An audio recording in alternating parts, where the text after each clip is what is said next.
한 번 더 따라 하실까요? 믿음으로 심고 믿음의 열매를 맺으라. 이런 제목으로 말씀의 은혜를 나누기 원합니다. 나이가 한 50쯤 돼서 늦둥이를 본 한 사람이 있었습니다. 5살짜리 아들을 데리고 목욕탕을 갑니다. 혹시 남자들의 로망, 나를 닮은 사내 아이가 나면 이 아이를 데리고 어느 정도 크면 목욕탕에 가서 그놈의 등짝도 밀어주고, 조금 힘이 있으면 내 등짝도 밀어주면, 이게 남자들의 로망, 별로 관심이 없으신 것 같은데. 그래서 우위로 딸만 둘이 있던 그 사람은 아들이 낳자 5살쯤 돼서 이 아들을 데리고 목욕탕을 갑니다. 하루의 피로를 풀기 위해서 탕속에 들어가니까 얼마나 좋습니까? 아이고 시원하다. 아이고, 어깨를 피면서 시원하다는 표현을 했습니다. 그 모습을 지켜본 5살의 사내 아이가 너무 신기하지 않습니까? 뜨거운 김이 모락모락 나는 그 탕인데, 그 아이가 볼 땐 분명히 뜨거운 물 같은데, 아니 아빠가, 세상에 제일 가는 아빠가 물속에 들어가자마자 아이고 시원하다. 설교할 때 이런 걸 자꾸 해야 될 것 같아요. 아이고 시원하다. 그러니까 아이가 하도 신기해갖고, 아빠 정말 시원해요. 그러니까 시원하지. 시원했다 야. 그러니까는 저도 들어가도 돼요. 그 탕 안에 아들을 데리고 들어간다는 것도 그 아빠들은 해보고 싶은 거거든요. 그래 들어와 시원해. 아빠가 여기서 잡아줄게. 그러니까 이 아이는 미심쩍지만 거기에 뜨거운 그 물 안에 다리를 하나 슬쩍 댑니다. 어떻게 합니까? 여러분 잘 아시는 반응이잖아요. 뜨거 하고, 어떻게 아빠 뜨거워 죽겠다. 연기가 여기까지 안 되는 거예요. 그러면서 뒤돌아서서 뭐라고 말할까요? 세상에 믿을 놈 하나도 없다. 그럼 물론 이제 오래전 조커와 같은 것입니다. 이 이야기는 사실 반전이 있고, 사실은 그럴듯한 상황이고요, 그럴 수도 있는 상황입니다. 근데 여러분, 이 이야기는, 잘하는 이야기를 제가 끄집어내는 이야기는 여기서 몇 가지를 한번, 도대체 믿음이란 뭔가에 대해서 한번 생각을 해보자는 겁니다. 첫 번째는 뭐냐면, 이 아빠는 그 아이에게 거짓말을 했을까요? 시원하지 않은데 시원하다라고 했을까요? 아닙니다. 아버지는 그 탕속에 들어가니까 혈액순환도 되고 몸도 풀리고 정말 시원했습니다. 그래서 그 아이에게 시원하다고 말했습니다. 그러면 그 아이는 분명히 뜨거워 보이는데도 불구하고 그 물속에 왜 다리를 집어넣었을까요? 아빠가 시원하다고 했으니까. 자신이 보이는 걸 생각하지 않아요. 아빠는 아마 또 다른 뭐가 있는가 봐 하면서 아빠를 믿고 다리를 집어넣은 것입니다. 그러면 뜨겁다고 말한 아이는 거짓말을 했을까요? 아닙니다.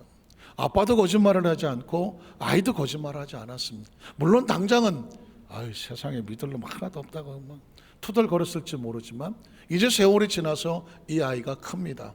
커서 성장을 하고 결혼을 하고 자기를 닮은 아이를 하나 낳습니다.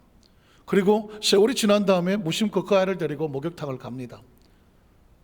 그리고 탕 안에 들어갔을 때 자기도 모르게 소리가 나오죠. 아이고 시원하다.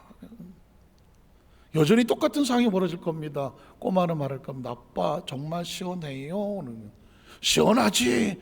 그러다가 보니까 옛날에 어디서 본 장면이거든요. 누가 그랬나요? 자기 아버지가 그랬습니다. 그때 비로소 생각하는 겁니다.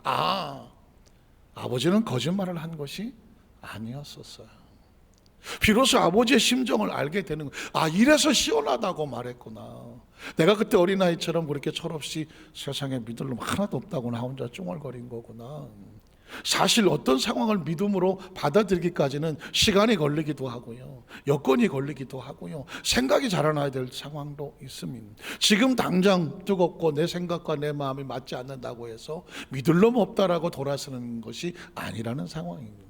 여러분, 창조주 하나님을 우리가 어떻게 그분을 어떻게 대할 수가 있겠습니까? 어린 5살짜리가 아빠의 어떤 상관과 세계를 우리가 완전히 느낄 수 없다면, 우리 같은 피조물들이 쉽게 말하면 시간과 공간의 제한을 받아 흙덩으로 지어지고 100년 안쪽에 다 무너져 버리는 이 연약한 육신을 가지고 살아가는 우리가, 그 지구라는 아주 조그만 땅덩어리에서 땅덩어리에서 우주를 생각하면 먼지만도 안 되는 그 조그만 사이즈 속에서 존재하지만 존재하지도 하는지도 모르는, 우주를 통해서 보면 아주 보이지도 않는 아주 연약한 존재가 창조주 하나님을 어떻게, 그분을 어떻게 접촉할 수 있으며, 그분의 생각을 어떻게 알며, 그분의 의도를 어떻게 알며, 그분의 계획을 어떻게 알겠습니까? 그분이 무엇을 생각하며 무엇을 생각하고 무엇을 꿈꾸며 무엇을 전하는지 우리가 감히 어떻게 가늠이라도 해보겠습니까? 사실은 가장 놀라운 것은 피조물이 하나님을 안다는 것입니다. 피조물이란 존재가 창조주라는 단어를 기억하고 창조주를 인식하고요, 창조주 앞에 나아간다는 것입니다. 이 지구상, 아니 우주 가운데 창조주를 기억하는 아주 유일한 존재는 인간밖에 없습니다. 어떤 동물과 식물이 창조란 단어를 기억하겠습니까? 그 사람들 가운데서도 하나님을 아는 사람이 아니면 창조주란 단어를 쓰지도 못합니다. 오늘 성경에 보면 하나님께서 우리에게 설득하고 설명하지 않습니다. 창조주는 우리에게 설득하고 설명하지 않아요. 설득하고 설명해도 우리가 이해할 수가 없습니다. 창조주는 우리에게 선포하는 것입니다. 하나님께 나아갈 때 어떻게 하느냐? 오늘 히브리서 11장 6절에 보니까 이렇게 출발하죠. 믿음이 없이는 하나님을 기쁘시게 할 수가 없다라고 말하고 있습니다. 창조주는 믿음의 대상이죠. 계산과 수사와 검색의 대상이 아닙니다. 우리가 어림자가 짐작할 수 있는 그런 대상이 아니라는 것입니다. 여러분, 저 멀리 태양이 떠 있잖아요. 태양이 우리 범접할 수 있는 대상인가요? 우리가 뭐 과학으로 뭐 어쩌고로 그냥 추정하고 어떻게 문학적으로 수사할 수 있는 대상일지는 모르겠지만 태양의 근처를 범접할 수 있는 대상인가요? 그 사이즈에 대해서 우리가 가서 만져볼 수 있는 대상인가요? 하물며 태양이라는 존재는 옛날엔 신처럼 섬겼던 것이고 지금 과학이 아무리 발달해도 근처도 못 가는 어마어마한 열덩어리고 에너지 덩어리 아니겠습니까? 이것도 사실은 피조물에 불과하지 않습니까? 그런데 하나님이라는 존재는 우리가 어떤 지하물이 IQ가 480을 넘어 돌아가도 하나님은 인식의 대상이 아닙니다. 하나님은 믿음의 대상입니다. 믿음의 대상. 그래서 하나님께서는 믿음이 없이는 하나님을 이해할 수가 없으며 근접하고 범접할 수가 없으며 심지어 하나님이라는 존재를 기쁘시게 할 수가 없다라고 말하고 있습니다. 뒤집어 말하면 하나님의 창조주를 기쁘시게 하는 유일한 방법은 그의 존재를 믿음으로 나가는 것입니다. 믿어주고 믿음으로 나가는 것입니다. 그래서 믿음이 없이는 하나님을 기쁘시게 할 수 없고, 그 하나님의 존재를 알아서 믿음으로 나간다는 의미는 뭐냐? 하나님께 나아가는 자는 그 다음 절에 보면 반드시 그가 뭐 하신다? 존재하신다는 거예요. 하나님이 반드시 존재하신, 그가 살아계시는 것과 자기를 창조주를 감히 어떻게 찾습니까? 그러나 놀랍게도 자기를 찾는 자들에게는 뭐가 기다리고 있냐면 리워드라고 하는 보상이 기다리고 있는 것입니다. 상 주시는 이심을 믿어야 할지니라. 아주 추운 날 태양이 뜨면 햇볕 아래 나가면 그건 자연스러운 보상입니다. 햇빛은 우리에게 찾아오는 자에게 따뜻한 볕을 줍니다. 너무 더우면 나무 아래 가면 시원한 그늘을 찾는 자에게 주는 보상과 같은 것입니다. 그건 뭐 누구를 막론한 것입니다. 피조물이 하나님을 인식하고 하나님 앞에 나아가면 어떤 일이 벌어지면 하나님 안에 이미 주어지는 축복이 있습니다. 그걸 영어로 리워드라고 말하더라고요. 그냥 상을 떡떡떡 주는 게 아니라 그 찾아오는 자에게 약속된 보상과 같은 것입니다. 하나님 앞에 나와 예배하는 자는 내 이름을 기념하고 단을 쏟는 곳에는 내가 그들에게 강림하여 복을 주리라. 예배는 복이 있는 것입니다. 예배는 리워드가 있는 것입니다. 찬양에 리워드가 있는 거고요, 봉사에 리워드가 있는 거예요. 하나님 안에서는 다가오면 햇빛처럼 따뜻하게, 나무 아래는 그늘처럼 시원하게, 하나님이란 존재는 자기 그늘 아래 오는 그들을 따뜻하게, 때로는 시원하게 하나님의 약속된 축복이 있습니다. 그걸 아주 쉬운 말로 상이다 이렇게 표현을 하고 있는 것입니다. 오늘 성경 속에서 믿음이라는 단어가 나올 때, 믿음이 심겨질 때 따라 나오는 열매가 있더라고요. 그래서 오늘 그 첫 번째는 뭐냐면 하나님의 말씀을, 존재를 믿고 나아가는 자는 하나님 이렇게 말씀, 네가 참 의롭구나. 의롭다. 한번 따라 하실까요? 네가 참 의롭구나. 사실 의라고 하는 단어는 하나님의 개념과 인간의 개념이 다르다는 것을 알게 됩니다. 우리는 뭐 착한 일을 많이 하고 뭐 선한 일을 많이 하고 뭐 이렇게 어떤 행위적인 면에서 그 사람을 의롭다라고 선언하고 의롭다고 구분하고 싶어 하거든요. 그런데 하나님의 차원은 다릅니다. 왜냐하면 우리가 무엇을 한들 하나님 앞에 도움이 되겠습니까? 뭐 하나님이 쓰러져야 이렇게 세워드리고, 하나님께서 뭘 목이 말라야 뭐 물이라도 떠드리고, 하나님이 절대주 앞에서 우리가 뭘 한들 우리의 행위가 하나님에게 도움이 되겠습니까? 하나님이란 거대한 절대주가 우리에게 필요한 것은 뭐냐면 하나님의 존재를 믿어주는 것이거든요. 그게 하나님이 볼 때는 너의 의다라고 말하는 것입니다. 오늘 제가 드리는 말씀은 성경 속에 있는 이야기입니다. 창세기 15장 1절에 보니까 이후에 야훼의 말씀이 환상 중에 아브라함에게 임하여 이르시되, 제가 환상이라는 표현을 그 전에 설명을 했죠. 왜 하나님은 환상 중에 만날까? 하나님은 영이고 인간은 시간과 공간에 제한이 있고, 그러면 시간과 공간을 초월하시는 하나님이 시간과 공간 속에 제한된 사람하고 만나는 접촉점, 컨택 포인트는 뭐냐? 환상인 것입니다. 환상은 인간이 볼 땐 시간과 공간을 초월하고 하나님이 찾아오셔서 만날 수 있는 꿈, 비전, 드림, 환상, 계시, 이런 이야기들은 모두 인간의 차원을 넘어서서 하나님의 차원과 접촉할 수 있는, 그래서 성경은 이상 중에, 환상 중에, 꿈속에 이런 표현을 쓰는 것입니다. 환상 중에 나타나셨습니다. 그리고 말씀합니다. 아브라함아 두려워하지 말라. 나는 내 방패요 지극히 큰 상급이니라. 하나님의 존재는 우리에게 이런 상급이죠. 아브라함이 이르되 주 야훼 나 무엇을 내게 주시려 하나이까? 나는 자식이 없사오니 나의 상속자는 이 다메섹 사람 엘리에셀입니다. 자신의 현실입니다. 이거 우리 현실 아닌가요? 우리가 생각할 때 있어야 될 것이 없어야 될 것, 없는 것도 있고 모자라는 것도 있고 부족한 것 투성이잖아요. 이게 현실입니다. 지금 아브라함의 현실이에요. 자식도 없고 나이는 많고 상속자는 내가 인간적인 방법으로 그냥 종들 중에 하나를 선택했다는 것입니다. 그 다음 절은 뭘까요? 그랬더니 아브라함 또 이르되 주께서 내게 씨를 주지 않았으면, 내 스스로 할 수 있는 게 아니란 상속자는 하나님이 주셔야 되는 건데 하나님께서 막으셨으니 나는 없는 게 당연하고요. 그래서 내가 내 방법을 찾는 것은 내 현실입니다. 이 인간이 모두 이러고 살지 않습니까? 하나님이 주셔야 사는데 하나님 주신 것이 없으면 있는 거 가지고 어떻게 해보려고 하지 않겠습니까? 그때 하나님께서 그 다음 절을 보면 이렇게 말하죠. 야훼의 말씀이 그에게 임하여 이르시되, 여러분 성경을 읽다가 이런 단어가 나오거든 기대하셔야 됩니다. 하나님의 말씀이 그에게 임하였다는 얘기는 하나님은 말씀으로 사람을 컨택하는, 또 하나의 컨택 포인트는 말씀이라는 것입니다. 아까 환상이라는 것이 컨택이면 하나님이라는 창조주가 인간의 피조물을 만나려면 어떻게 만나느냐? 말씀으로 만나는, 언어로 만나는 것입니다. 말씀은 그 하나님의 의도와 의지와 능력이 나타나는 것이고, 그것이 우리 가운데 임하면 그것이 우리의 영향을 받는 것입니다. 하나님의 말씀을 듣는 사람과 받는 사람과 그렇지 않는 사람의 차이는 천양지 차이인 것입니다. 하나님의 말씀 우리 가운데 온 얘기는 하나님의 영역과 하나님의 비전과 꿈과 치료와 역사가 나타납니다. 그래서 하나님은 말씀으로 천지를 창조하죠. 말씀으로 꿈을 알려주죠. 말씀으로 계시하죠. 말씀으로 예언하죠. 말씀으로 축복하죠. 말씀으로 귀신을 쫓아내죠. 말씀의 기적의 역사가 나타나죠. 그게 하나님께서 말씀 가운데 우리를 만나주시는 것이거든. 임하여 이르시되, 그러면 하나님의 축복이 나타나겠죠. 그 사람의 내 상속자가 아니라, 눈물 나는 장면입니다. 아브라함은 자기 현실을 말했습니다. 하나님, 난 이게 부족하고 모자라고 이렇게 하려고 해요 그랬습니다. 그러나 이 계획이 아브라함의 최선이라고 할지라도 하나님은 다른 계획을 갖고 계시는 겁니다. 이게 내 상속자가 아니야. 내 몸에서 날 자가 내 상속자가 될 거야. 이 얘기는 뭘까요? 하나님의 계획은 따로 있다는 것이. 그래서 말씀을 들어야 되는 것입니다. 내가 이런 생각을 잔뜩 하고 돌아왔다고 할지라도 말씀을 듣는가? 나는 말씀합니다. 이건 네 생각인데 나는 이런 생각을 가지고 있어. 그때 그 생각을 선택하시는 걸 뭐라고 말하느냐? 믿음이라고 말하는 것이다. 난 이렇게 하고 싶어. 이게 내가 최선이야. 그런데 하나님 말씀 보니까 이거를 뛰어넘는 새로운 축복과 새로운 비전을 말씀하니 이게 믿어질까? 될까? 그걸 그것을 선택하는 걸 뭐라고 말한다? 믿음이라고 말합니다.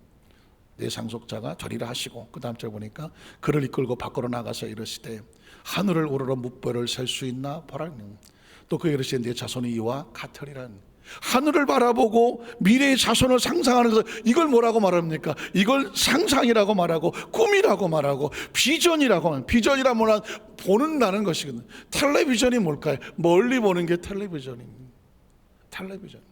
비전은 멀리 내 삶 속에 하나님께서 주시는 것을, 멀리 있는 것을 내가 보여주는 걸 텔레비전, 방송국에서 하고 있는 게 지금 우리 안방에서 보여지잖아요. 그걸 뭐라고 말해요? 텔레비전이라고 말하는 거예요.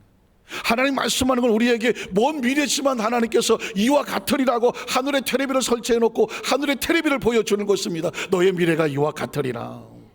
믿으십니까? 하늘은 하나님 보여주시는 TV입니다. 텔레비전입니다. 그것을 보면서 거기서 하나님의 의도를 발견하게 되면서 하나님의 그것을 내가 어떻게 받아들이냐 그렇지 않느냐가 믿음의 차원이 달라집니다. 그래서 그 다음 절을 보면 뭐라고 말하냐면 아브라함이 하나님을 어떻게 했다? 믿었다. 하나님께서 말씀하신 그 만들어진 그 하늘의 방송국에서 하늘에 보여준 TV의 장면을 바라보면서 그 장면이 나의 미래가 될 것을 믿습니다. 내 선택은 이거였는데 하나님의 비전을 따라서 믿으니 하나님께서 이를 그의 뭐로 여기셨다고요? 의롭다고 했어요. 저와 여러분이 의로워지는 것은요, 우리의 행위로 이루어지는 것이 아니라 하나님의 비전을 선택할 때, 믿음이라고 말하는 하나님의 비전을 선택할 때 하나님께서 나는 너 같은 사람을 의롭다고 말합니다. 왜? 그가 하나님의 자녀니까. 영접하는 자 곧 그 이름을 믿는 자들에게는 하나님의 자녀가 되는 것. 하나님의 자녀는 내 생각이 아닌 하나님의 TV를 바라보고 하나님 말씀하신 그 영상을 바라보고 그것이 내 삶에 이룰 것을 믿습니다. 그래서 그 축복의 주인공이 되는 것입니다. 그 다음 절 있을까요? 또 그렇게 이르시되 나는 이 땅을 내게 주어 소유를 삼게 하려고 너를 갈대아인의 우리에서 이끌어낸 야훼입니다. 아브라함의 발걸음 하나하나가 우연은 없습니다. 여러분 꼭 기억하셔야 됩니다. 저와 여러분이 태어난 것 자체도 우연이 아니거든요. 태어난 것 자체도 하나님의 필연이고 성장하여 달려오는 과정 속에서 하나님께서 계획하는 모든 것에 의해서 움직여 여기까지 와 있는 것입니다. 믿으십니까? 그래서 이 비전과 꿈을 보여주는 네가 선택하에 따라가야 되는 그 존재가 누구냐? 너를 여기까지 이끌어온 하나님이다 라고 말씀하는 것입니다. 오늘 저와 여러분의 하나님의 의를 정확하게 인식하기를 소원합니다. 하나님의 의는 하나님의 말씀을 믿고 나가는 것. 성경에 보면 의라는 단어가 또 하나 나오죠. 창세기 6장 6절로 7절에 보면 땅에 사람 지으셨음을 한탄하사 마음에 근심하시고 이르시되 내가 창조한 사람을 내가 지면에서 쓸어버리되 왜 쓸어버립니까? 그들은 의가 아니었습니다. 의가 아니고 하나님과 따로 놀았다는 것입니다. 인간의 가장 무서운 것은 뭐냐면 하나님과 따로 노는 것, 분리되는 것. 그 죄란 뭐냐? 하나님 말씀에서 떠나가서 따로 노는 것입니다. 내 생각대로. 예를 들어서 하나님의 비전을 보여줬는데 아닙니다, 나는 내 종에게 이 상속자를 맡기겠습니다. 하나님의 의도를 알고도 멀리 떠나갔다. 이건 죄가 되는 것입니다. 그러나 그 비전을 따라가면 의가 되는 것입니다. 왜 노아의 홍수 시대에 하나님께서 심판이 필요하냐면 아무리 해도 말씀을 따라오지 않고 순종하지 아니하고 동행하지 아니하니까 하나님께서 이걸 가지고 할 작품이 뭘 반찬거리가 안 돼, 작품거리가 안 돼. 하나님은 할 수가 없어. 그래서 하나님께서는 새로운 세대의 비전을 가졌습니다. 그래서 그 세대를 쓸어버리고 사람으로부터 가축과 기는 것과 공중의 새까지 그리하리 이는 내가 그것들 지었음을 한탄합니다. 하나님이 왜 한탄할까요? 하나님의 말씀의 비전을 선택하지 않을 때 하나님은 한탄할 수밖에. 왜? 할 수가 없습니다.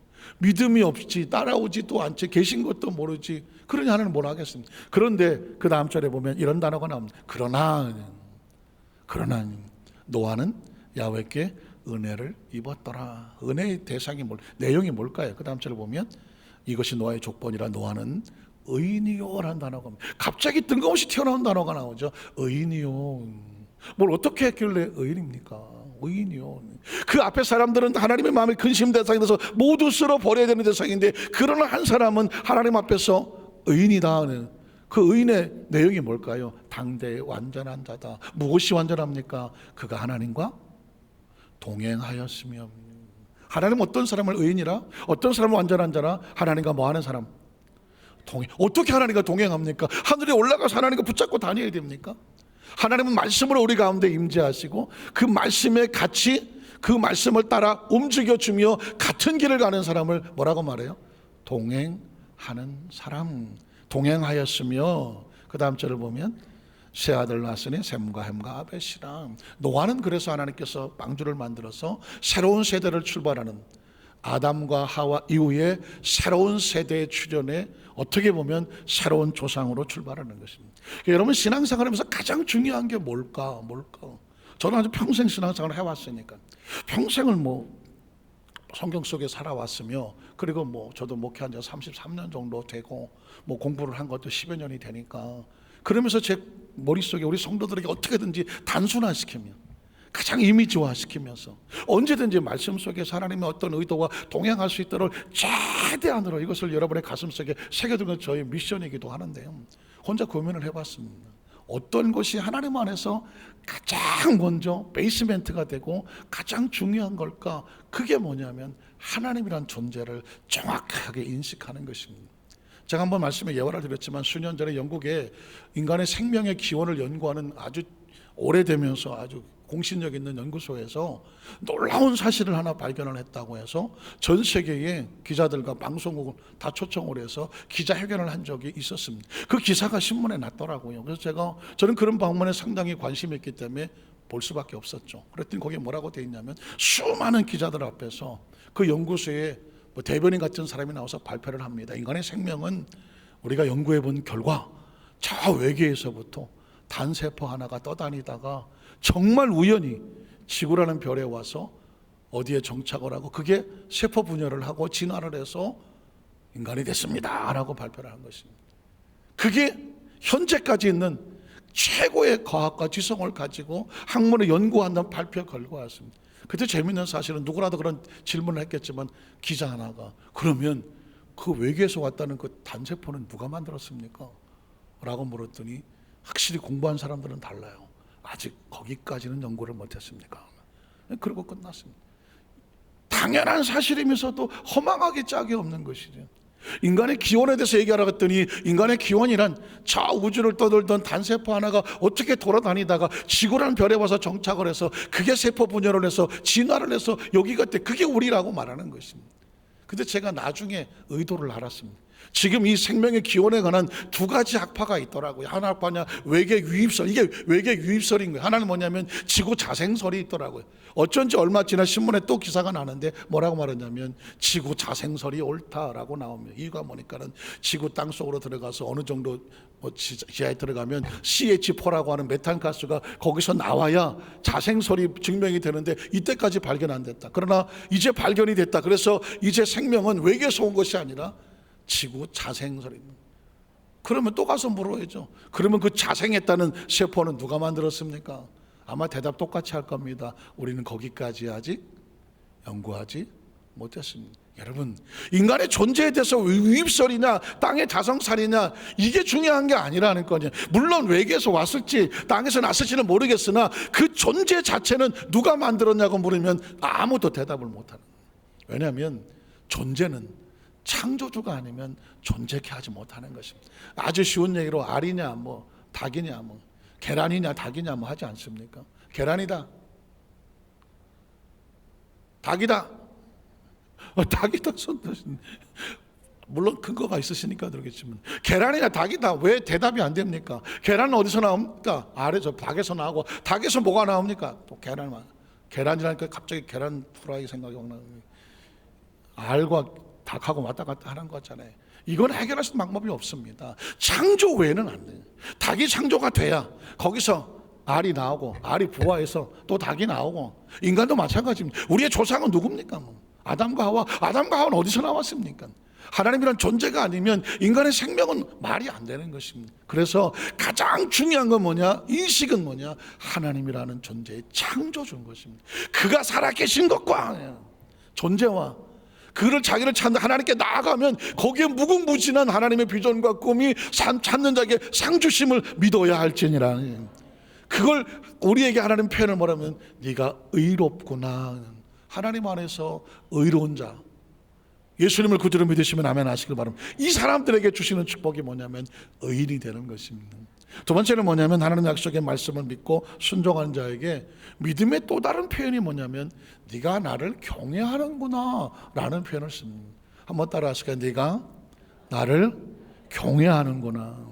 크리스찬으로서 듣고 싶은 이야기가 뭘까요? 하나님 앞에 내가 하나님을 경외하는 자로 하나님 여김 받고 싶지 않습니까? 평생을 예배를 드려왔지만 예배의 가장 목적이 뭘까요? 하나님 향한 최상의 리스펙트입니다. 최상의 예우입니다. 그게 경외이거든요. 경외는 뭐냐? 존경과 두려움입니다. 너무 존경해서 두려운 것입니다. 하나님의 존재가 너무 귀하고 존경스러운데 그게 두려움은 나쁜 두려움이 아니라 가장 최상의 두려움입니다. 소중한. 그런데 그 예배에 경외함이 없다면 예배는 의미가 없는 것입니다. 찬양에 경외함이 없다면 노랫가락으로 끝나는 것입니다. 기도에 경외함이 없다고 하면 그냥 주문으로 끝나는 것입니다. 하나님께서 예물에 경외함이 없다고 한다면 그냥 예식으로 끝나는 것입니다. 오늘 이 자리에 나와 있는 여러분이 하나님을 향한 마음에 진정한 예배 경외함이 없다고 하면 이건 형식인 것입니다. 제가 왜 이런 얘기를 드리냐면 아까도 말씀드렸지만 저는 평생 신앙생활을 해왔고 가장 두려운 게 뭐냐, 신앙이 매너리즘에 빠질까 봐 두려운 것입니다. 뻔하고 습관적으로 주일이면 교회 가서 앉았다가 1시간 예배 드리고 아이고 가고 또 하고, 예배의 어떤 진실성과 예배의 진정성과 설레임과 주님을 절박함과 절실함과 하나님의 면전 앞이라고 하는 그 심령이 상실할까 봐 그게 두려운. 그게 상실되면 아예 이 자리에 있는 것 자체가 하나님을 향한 모욕이 된단 말이에요. 여러분, 누군가 여러분을 찾아왔는데 만나고 앉아, 이 사람이 계속 딴짓이나 하고 시계나 보고 앉아있고 뭐 핸드폰이나 쳐다보고 앉아있고 뭐라고 얘기했는데 초점은 딴 데 놀고, 여러분 어떻게 생각하십니까? 뭐라고 얘기해도 들었는지 안 들었는지도 모르고 내 말 알아듣겠어? 뭔 말을 했어? 아우 내가 지금 딴 생각하고. 여러분, 누군가 나에게 그렇게 대하면 그 사람을 향해서 여러분 어떻게 생각하십니까? 이 사람이 나를 존중하지 않는구나. 어떻게 생각하십니까? 많은 크리스찬들이 하나님을 존중하지 않습니다. 많은 크리스천들이 하나님을 존중하지 않습니다. 존중이 뭘까요? 지금 이 자리에 나하고 대화하는 이 사람이 나에서 최선을 집중하고 내 말에 얘기를 들어주고 내 말의 어떤 것에 그것에 대해서 이해하려고 마음을 열어놓고 받아주고 있는, 그게 존중이 아니십니까? 예배는 그런 것입니다. 화려한 무슨 쌍데리아가 난리를 치고 음악이 난리를 치고 무슨 데코레이션도 또 대리석에 깔려있고 무슨 시설이 빵빵하고, 그게 예배입니까? 그래서 어쩌다는 것입니까? 어쩌다는 것입니까? 그 안에 있는 한 사람의 영혼이 하나님의 진지한 심령으로 하나님을 경외함으로 대하지 않는다면 그게 무슨 예배입니까? 하나님, 예수님께서 말씀하지 않았습니까? 한 부자가 지갑에서 돈을 끄집어서 흔들어대면서 내가 하나님께 드린 예물이요. 예수님의 마음은 거기에 없었다고 말했습니다. 한 과부가 자기의 생활비를 들여서 눈물로 드릴 수 없는 가운데 드릴 때 그 과부의 얘기, 그게 예물이라고 말하지 않습니다. 바리새인과 서기관들이 그 성전 맨 앞에 와갖고 큰 난리치고, 내가 일주일 동안 금식도 2번 하고 내가 성경을 뒤집어 쓰고 다니고 내가 다니면서 나이다 나의 의로움을 받아주시옵소서라고 난리를 칠 때 그 성전 기둥 뒤에서 가슴을 치면서 나를 불쌍히 여기소서 내가 죄인입니다 라고 하는 그 진실된 경외함을 때 예수님께서 누구의 기도가 하나님께 상달이 되겠느냐라고 물었습니다. 저는 사실 두려운 거예요. 신앙이란 포장을 쓰고 감사란 포장을 쓰고 찬양이란 포장을 쓰고 기도란 포장을 쓰면서 11조란 포장을 쓰면서 예물이란 포장을 쓰면서 거기에 깔린 진실된 마음이 없어서, 진실된 하나님께서 받으실 만한 예배 우리 되지 않는다고 하면 평생 수십 년을 아니 수백 년을 산다고 할지라도 뒤늦게 창조자 앞에 섰을 때 우리의 존재 자체가 하나님의 마음을 움직일 수 있을 것인가 하는 것이죠. 지금 우리는 어떤 눈에 보는 화려한 것에 의해서, 어떤 경력에 의해서, 눈에 보는 어떤 포장에 의해서 우리의 신앙이 평가받지 않습니다. 왜냐하면 하나님은 속임을 당하지 않습니다. 하나님은 그 중심을 보시기 때문에 그렇다는 것입니다. 그래서 경외라는 단어가 너무 중요한 것입니다. 여러분, 정말 여러분의 중요한 사람은요, 여러분 앞에 있는 빽 있는 사람이 아닙니다. 여러분이 뭐라고 말할 때 진정하게 진실로 들어주는 사람입니다. 여러분의 아픔에 그 아픔을 같이 느껴주는 사람이고요, 그의 눈물에 같이 눈물을 흘려주는 사람이고요, 그 소리를 정말 하나 떨어질까봐 진정으로 가슴을 받아주는 그 사람이 여러분에게 소중한 사람입니다. 건성건성 듣고 앉았다가 그래 알았어 나중에 밥이나 먹자, 여러분 별로 중요한 사람 아닙니다. 마찬가지입니다. 사람의 관계도 그렇다고 한다면 하나님과의 관계 속엔 이런 말할 수가 없습니다. 경외야. 저와 여러분의 먼 훗날 이 사람은 나를 경외하는 사람이었어. 만약에 하나님께서 이렇게 여겨주신다면 저와 여러분은 인생을 얼마나 살았냐가 아니라 성공한 사람입니다. 인생은 이미 태어났기 때문에 성공적으로 살아야 됩니다. 조심스러운 표현이지만 최상의 자리까지 올라갔다가 어떤 부끄러움에 의해서 자신의 목숨을 어쩔 수 없이 내던져야 하는 가슴 아픈 사람도 많이 있지 않습니까? 우리는 그렇게 뛰어난 사람들은 아니라고 할지라도 하나님 앞에 서만큼은 어떻게 그런 나를 경외하는 사람이요, 인정받고 싶지 않습니다. 그게 아브라함이 오늘 우리에게 보여주는 샘플입니다. 창세기 22장 1절로 2절에 보면 하나님께서 아브라함을 마지막 파이널 테스트를 합니다. 그 이후에 하나님이 아브라함을 시험하시어 그를 부르시되 아브라함아 하시니 그가 이르되 내가 여기 있습니다. 야훼께서 이르시되 내 아들 내 사랑하는 독자 이삭을 드리고 모리아 땅으로 가서, 여기까지는 이해가 되죠. 내가 내게 일러준 한 산, 거기까지도 이해를 돼요. 그런데 그를 번제로 드리라고 말하고 있습니다. 이 이야기는 뭘까요? 그 아들 이삭을 죽여서 각을 떠서 번제로 하나님께 드리라는 거죠. 형식과 내용은 좋지만 내 아들이 더 이상 살지 못한다, 이런 이야기와 같습니다. 아브라함은 엄청난 충격을 받았을 것 같아요. 그러나 성경은 그의 행동을 이렇게 기록합니다. 3절로 4절에 보면 아브라함이 아침에 일찍 일어나서 나귀 한 장을 지우고 두 종과 그 아들 이삭을 데리고 하나님께서 지시하신 그곳 번제에 쓸 나무를 쪼개가지고 떠나 하나님이 자기 일러신 곳으로 가더니, 여기서 스톱을 합니다. 그 다음 절은 참 의미심장합니다. 제3일에 아브라함이 눈을 들어 그곳을 멀리 바라보더라. 저 멀리 보이는 저 산에 올라가서 내 아들 이삭의 목숨을 끊어야 되는 상황인 거죠. 참 절묘하게 그냥 쭉 올라가서 아브라함이 뭐 순종했더라 이러면 그냥 성경 읽고 가면 되는데, 어쩜 여기서 성경에서 멈춥니까? 멀리 그것을 바라보더라. 그때 아브라함의 심정은 어땠을까요? 하나님 지금껏 나에게 약속하셨던 그 모든 것은 이 아들 이삭을 통해서 이루어지는데, 여기서 이삭의 목숨을 끊으면 그동안 나에게 하셨던 그 많은 약속들은 어떻게 됩니까?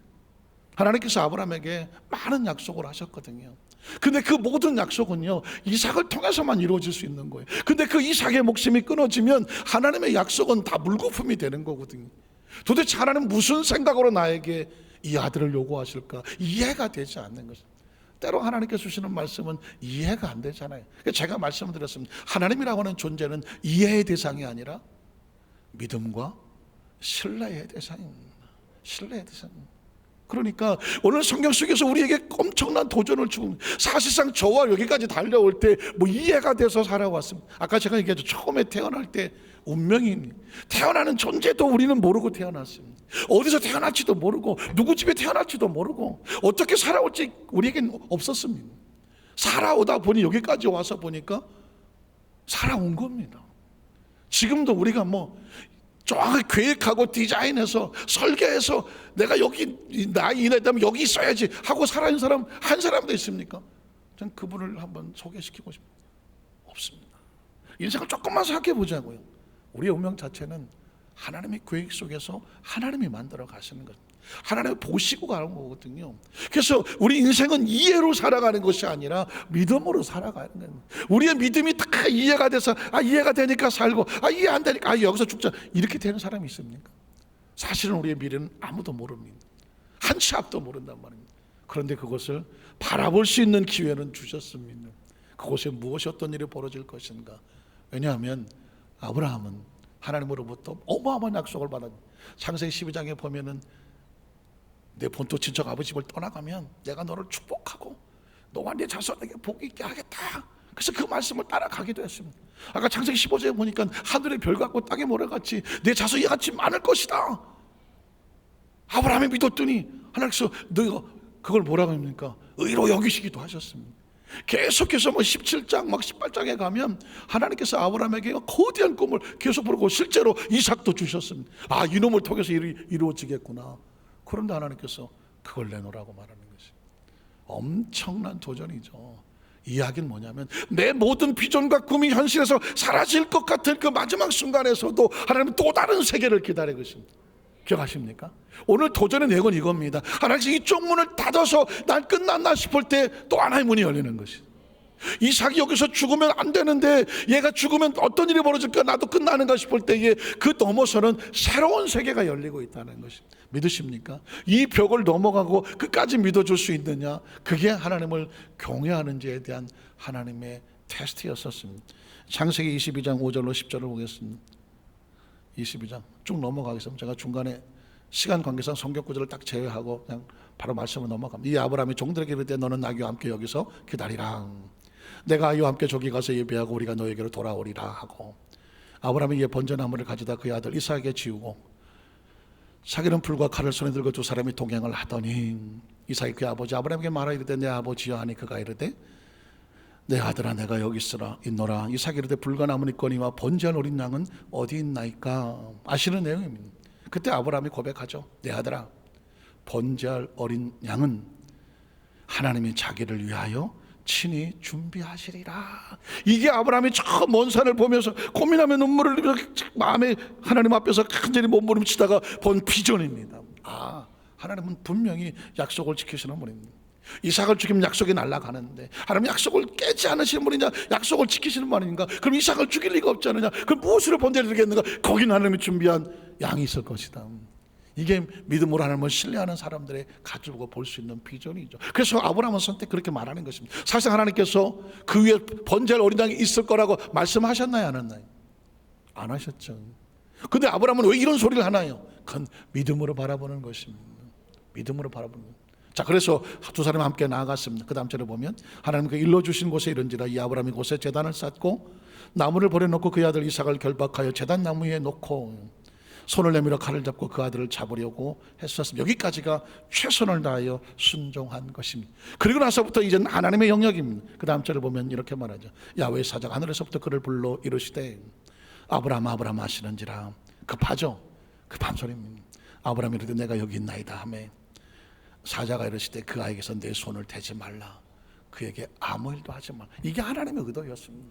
숨겨진 애시당초부터 하나님은 이삭에게 아무 손을 댈 생각이 없었습니다. 생명에 손댈 생각이 없었다고요. 하나님께서 원하신 것은 아브라함이 절대 신뢰를 끝까지 지켜보신 것입니다.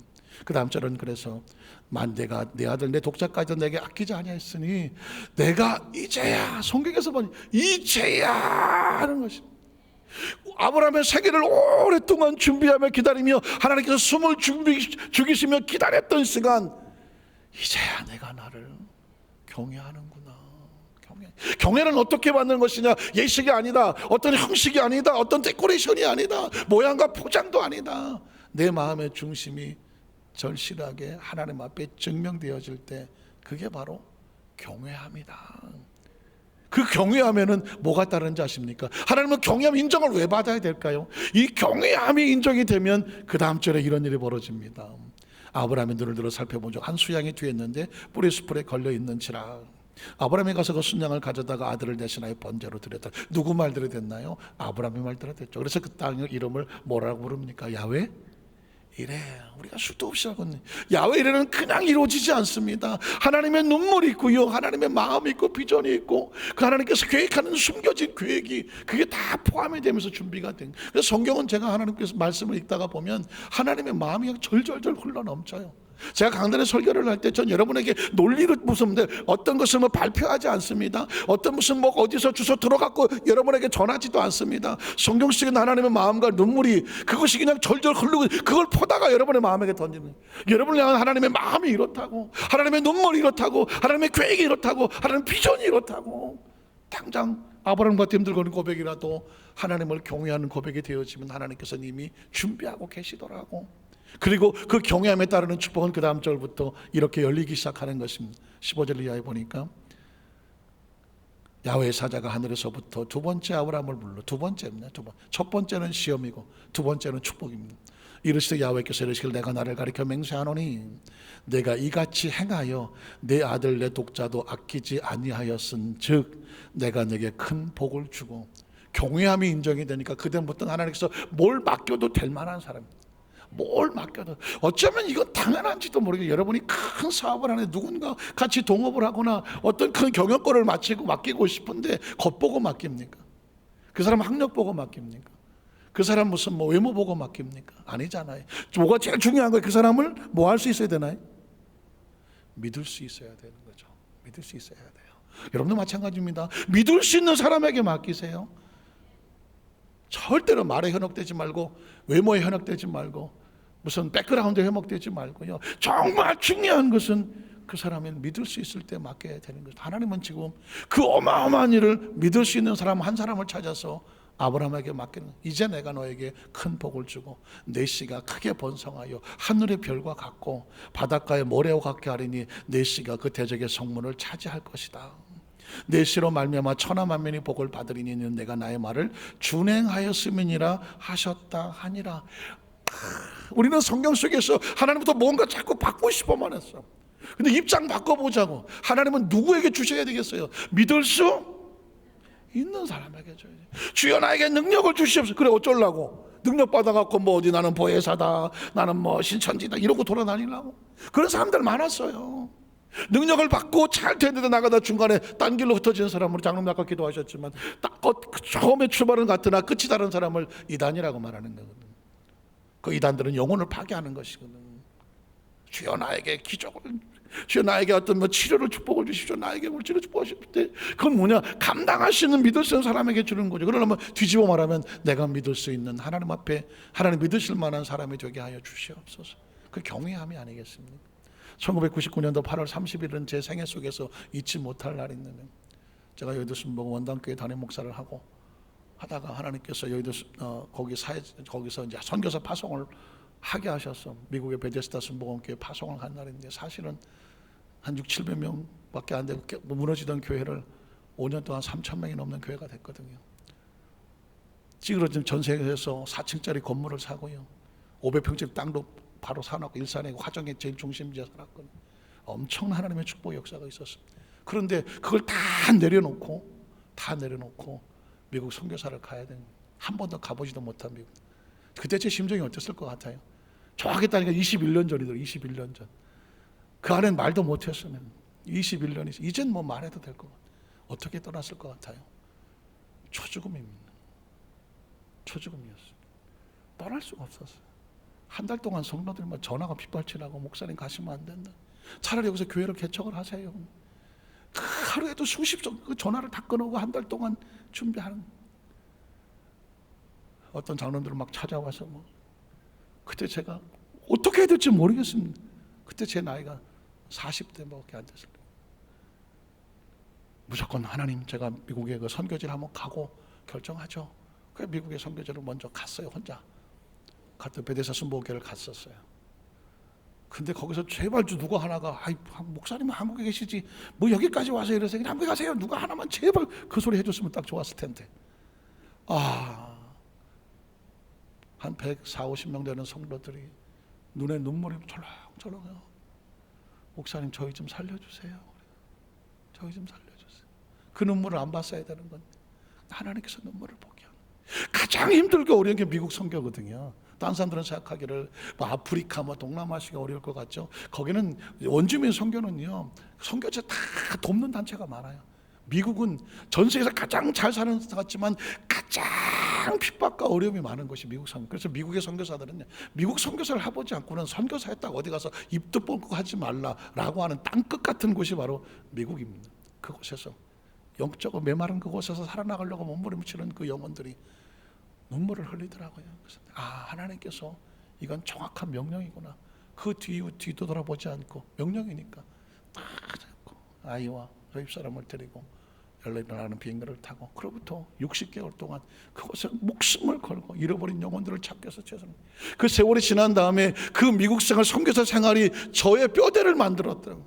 한 영혼이 얼마나 소중한지, 한 사람의 이야기를 끝까지 들어주어야 되는 그 인내를 배우고 그들의 마음과 눈물을 같이 흘리고, 1시간 2시간 차를 타고 가서 그 사는 곳에 가서 신방을 하고 밤 12시 1시가 돼도 그 눈물로 기도하는 그 어려움이 있으면 달려가는 건 상황 속에. 근데 하나님께서 딱 교회에서 베데스다 대학교에 교목실장도 하고 총무처장도 하고 기획실장도 하고 나중에 부총장을 하고 교수도 하고, 거기서 꿈에도 그 노랄 로봇 대학에서 박사학위 공부도 하게 되고, 그때는 정말 이런 면역을 하느라고 정신없었는데 세월이 지난 다음에 보니까 하나님 앞에 힘들고 어려운 순종이라고 하는, 순종할 수 없는 상황 가운데 순종하는 것이 뒤돌아보니까 그게 내 삶의 뼈다가 돼서 나를 이끌고 오게 하더라고요. 그래서 하나님 이런 계획이 있었구나. 오늘 자신 있게 여러분에게 마치 이삭을 내려놓은 것 같은 아픔과 슬픔의 과정이지만 그럼에도 불구하고 그가 하실 거다, 그가 최선을 하실 거다 라는 신앙을 가지고 믿음의 순종을 할 수 있는 성도에게는 그 뒤에 숨어있는 하나님의 준비된 축복이 있더라는 것입니다. 말씀을 정리하기를 원합니다. 그래서 저는 사실은 목회자고 설교자인데 저는 편안하게 온실 속에 자라지를 못했던 것 같아요. 정말 별의별 산전수전 공중전에 해외 파병전까지 해갖고 하나님께서 이 모양 저 모양으로 연단을 다 시키신 이유가 뭐냐면 네가 먼저 겪어보는. 저는 40대에 한번 죽음의 얘기를 만져서 쓰러져서 죽는 줄 알았죠. 어떻게 살아나는지도 모르고 죽음의 체험을 하죠. 하루하루 사는 것이 하루밖에 못 사는구나 이런 경험이었고, 40대 때는 저는요 50을 넘을 줄 몰랐어요. 나는 50까지 못 살 것 같았어요. 그리고 50을 넘을 수 있을까 두려움 때문에 매일 떨었던 기억이 나요. 그때 제가 60대 분을 보면 진짜 존경스러웠어요. 야, 어떻게 60을 살까? 70은 영웅이야, 영웅. 80대신 보면서 와, 저분은 진짜 축복을 그때 깨달았어요. 왜냐하면 사는 건 내가 사는 게 아니야. 살려주셔야 사는 거예요. 그러니 80을 살았다는 얘기는 하나님 80을 살게 하셨다는 거예요. 90을 살다 90을 살게 하셨다는 거거든요. 여러분, 생명을 하나님의 축복으로 봐야지 내가 뭘 관리를 잘해서 나는 뭐 오래 사는 거야가 아니라니까. 20, 30대, 40, 50대 폭폭 나가 떨어지는 거 아시잖아요. 그래서 저는 40대 때에 50, 60, 50을 넘을 생각을 못했어요. 그런데 하나님의 은혜로 정말 50을 넘고, 먼저 지금 60도 넘고, 그러면서 해줄 얘기가 있더라고. 아직 60 안 됐다. 살만해. 혹시 뭐, 아유, 나 60 되면 60 아직 팔팔해. 생각도 깊어지고, 모든 것에 절제도 되어지고, 그리고 어떤 것에 의미도 둘 줄 알고요. 60 먹을 만해요. 전 묻고 싶어요. 70 되신 분, 살만하죠? 예, 안 살만해. 살만해. 저의 꿈은 뭐냐? 100살에 눈 떠보는 거야. 아침에 눈 떠보는 거, 내가 100살인가? 제 이야기를 드린 건 뭐냐면, 신앙적으로 제가 겪고 나서 그 어려운 고비를 지나고 나서 순종하고 났더니 하나님 은혜가 있더라. 그래서 우리 믿음의 성도들, 상람 성도들 가운데서도 이 믿음을 선포하고 순종하고 나갈 때 물론 장애물이 있어요. 그러나 그것을 뛰어넘고 나가는 성도에게 네가 의롭구나, 하나님을 경외하는구나, 그 축복의 열매가 기다리고 있다는 것을 꼭 기억하시기를 주님의 이름으로 축원합니다. 기도하겠습니다. 하나님 아버지 감사합니다.